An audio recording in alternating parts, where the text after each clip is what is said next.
Assalamualaikum warahmatullahi wabarakatuh. Om Swastiastu, salam budaya. Podcast buku LPM kali ini akan membahas sebuah buku yang berjudul Narcissus and Goldmund, sebuah novel atau roman epik yang ditulis oleh sastrawan kondang asal Jerman bernama Hermann Hesse. Hermann Hesse sendiri dikenal oleh orang-orang di dunia dengan pola kesusastraan yang sangat spiritualis, semi-semi tasawuf mungkin, atau bahkan memperkokoh sisi ketimuran yang selama ini kita lupakan. Di dalam novel-novel yang lain seperti Stephen Wolf ataupun Siddhartha, Hesse menguak bentuk spiritualitas yang selama ini kita lupakan. Maka dari itu, saya sangat suka dengan buku ini. Karena di awal narasinya sendiri, Postman sudah menunjukkan sisi spiritual yang seharusnya kita pegang. Tapi selama ini, akibat bentuk materialisme yang akut maupun budaya konsumerisme yang kita sembah setiap hari, kita mulai melupakan sisi metafisika dari Tuhan. Kita melihat Tuhan mengejuwantah di dalam patung, di dalam hal-hal yang material, yang bendawi, yang jelas-jelas jauh dari esensi zatnya yang esa. Nah, apa sih yang menarik dari buku Narcissus and Goldmund? Kemarin saya browsing di internet, ternyata buku ini juga akan dibuat film oleh produser film kenamaan tertentu asal Jerman. Karena mungkin juga buku ini memang merupakan identitas keagamaan yang ya gimana ya, di Jerman sendiri dianggap sebagai sebuah roman sejarah yang kokoh. Nah, kembali ke buku Narcissus and Goldmund, kenapa sih saya pakai buku ini sebagai podcast kali ini, sebagai bahasan podcast kali ini? Ada beberapa hal yang menarik saya kira karena buku ini sangat bombastis. Di awal covernya saja sudah tertulis kecamuk pertemuan antara daging dan ruh. Nah, kenapa kok Hesse memilih Narcissus dan Goldmund sebagai pola novelnya ataupun tokoh novelnya? Mengamini beberapa teori psikologi dari Jung khususnya tentang persona, novel ini sebenarnya merupakan tipologi dua jiwa yang sangat bertentangan. Seorang Goldmund digambarkan sebagai seorang seniman, seorang musisi, seorang yang menjunjung tinggi seni dan kesusastraan, sedangkan Narcissus sendiri merupakan seorang intelek, seorang pengajar, seorang yang menghabiskan waktunya untuk mengais ilmu pengetahuan dan tubuh terhadap dogma-dogma agama.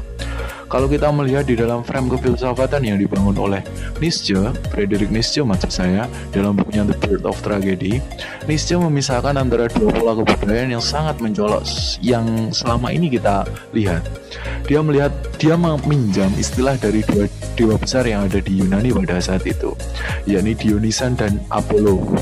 Dionysian merupakan representasi dari dewa mabuk, dewa anggur, dewa seni, dan dewa tanda kutip bohemian, beberapa orang yang suka mengembara dan melancong dari sekota ke kota yang lain. Sedangkan Apollo merupakan representasi dari dewa matahari, dewa yang terukur, dewa yang tunduk terhadap logika matematika misal, atau dewa yang sangat mengagumi ilmu pengetahuan sebagai jalan atau laku hidup. Nah, dari dua frame kefilsafat ini sendiri sudah nampak bahwa Hesse ingin melihat dua sifat atau jiwa manusia itu sebenarnya ada yang seperti Goldmund atau ada yang seperti Narcissus. Nah, awal kisah diceritakan bahwa Goldmund itu merupakan seorang anak dari ayah yang menitipkan Goldmund itu untuk ngaji di biara. Di biara itu dia bertemu dengan Narcissus, seorang anak muda yang umurnya mungkin kisaran lebih tua sedikit dari Goldmund. Goldmund belajar agama di biara dan bertemu orang-orang yang soleh, alim dalam frame agama Kristen misal. Karena di sana dia mencoba mencari jati dirinya dan memenuhi hasratnya atau libidonya untuk meraih ilmu pengetahuan. Tapi ketika dia melihat Narcissus sebagai proyeksi seorang yang dia kira sebagai orang yang sangat dikaruniai keilahian, Goldmund sendiri merasa dia sangat mencintai Narcissus. Kenapa ada manusia seperti ini? Kenapa ada seorang sapian yang seperti ini? Dia mengagumi Narcissus. Dia sangat mengagumi Narsisus hingga mengantarkannya dia bergejolak dengan teman sekelasnya. Dia mulai bertukar rupa dengan Narsisus. Dia mulai melihat ada sisi kedekatan yang dia bangun dan dia jalin dengan Narsisus. Namun ada gejolak keibuan atau kesadarannya tentang ibunya yang sudah lama meninggal atau pergi meninggalkan keluarganya, yang mengakibatkannya dia untuk mulai mencari sisi romantisme atau sisi kesenian di dalam dirinya. Itulah yang menghantarkannya untuk mengembara dan akhirnya keluar dari biara. Goldmund sebagai seorang anak laki-laki yang tampan, berambut pirang dan bermata indah, akhirnya memaksakan dirinya untuk keluar dari biara tersebut. Ketika dia terakhir kali berdialog dengan Narsisus perihal apa sebenarnya hakikat yang dicari oleh manusia, Narsisus sontak mengatakan bahwa kalian ini orang-orang yang bisa dengan cinta, bisa menyembah cinta, sedangkan kami mencari Tuhan dengan kesadaran kami, dengan akal kami, dengan intelijensia kami. Ucapan itu akhirnya membawa Goldmund untuk pergi dari sangkar yang bernama biara tersebut.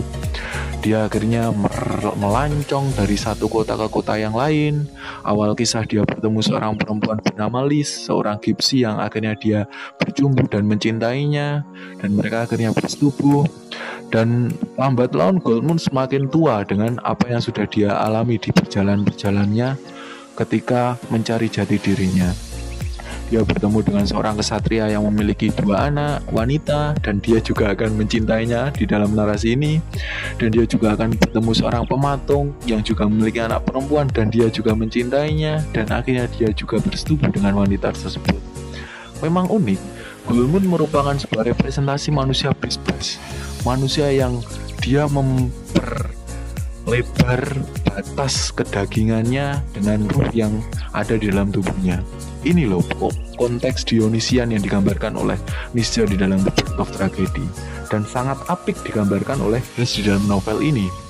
Akhirnya kita tahu sendiri sih, ada 2 pola memang dalam diri manusia. Apakah kita memang menjunjung tinggi akal yang selama ini kita jadikan sebagai penimbang gerak badaniah kita atau kedagingan kita, atau kita membebaskan hasrat dan libido kita untuk lepas dari kontrol akal agar manusia mencapai sisi kenikmatan secara seksual maupun badaniah, bukan di ranah jasmaniah dan hati.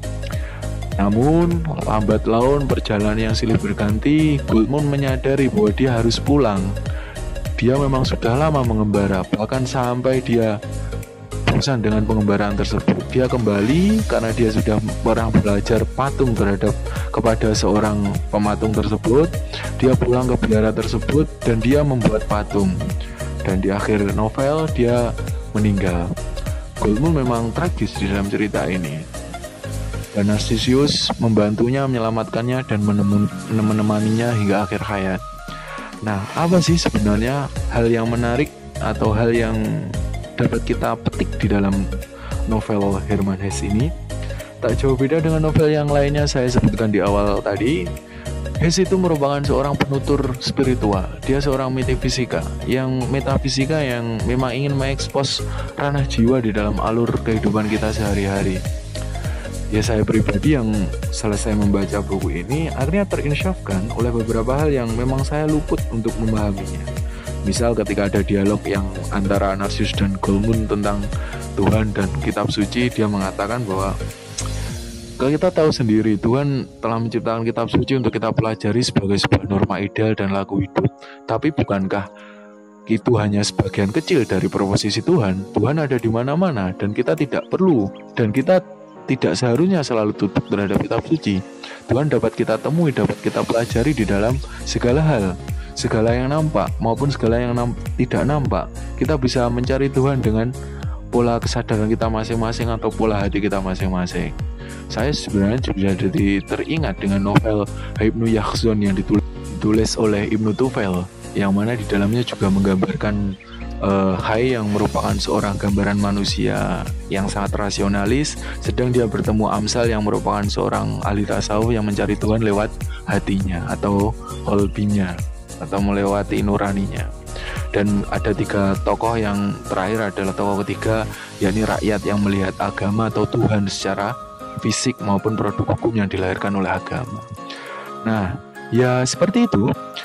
Hess ingin memperjernih sisi kemanusiaan kita menggunakan dua tipologi yang selama ini kita benturkan, kita resiskan atau kita gesekkan. Padahal antara kecamuk, pertempuran antara ruh dan daging, ada sebuah hal yang sama-sama bisa saling terikat maupun sama-sama bisa berjalan beriringan. Tapi karena kita sebagai manusia, ya kita kadangkala memilih satu kesenangan yang hanya bersifat badaniah dan melupakan jasmaniah. Ya, alih-alih untuk membenarkan ini, seharusnya manusia seperti yang diinginkan oleh agama maupun diutarakan oleh Hess sendiri, sepatutnya bisa mengendalikan dua kontrol tersebut.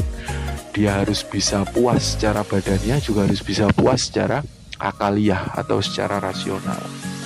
Nah, mungkin teman-teman bisa membaca buku ini dengan kerendahan hati, saya kira, dan kejernihan pikiran, karena sangat banyak diksi-diksi yang mengagumkan, saya kira, dituliskan oleh Hess.